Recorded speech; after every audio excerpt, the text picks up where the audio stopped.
me è importante, per me è importante perché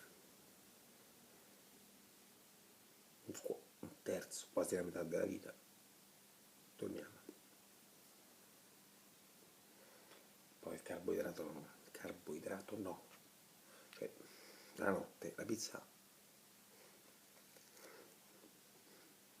quella è rimasta ieri fredda che fantasia, no, carboidrato, il carboidrato va sui fianchi,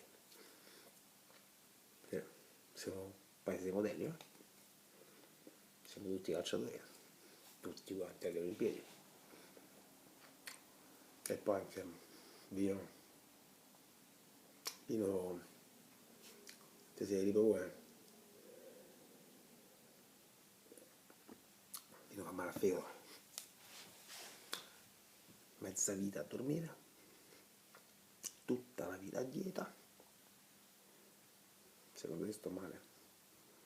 A me mi hanno detto che per dormire, per digiunare e quindi dimagrire c'è l'eternità. Sai che ti dico? Faccio da test, vediamo quanto cambia la vita, stranezze del genere umano. No al carboidrato, mi raccomando, e dormi 11 ore, perché la metà della vita devi dormire.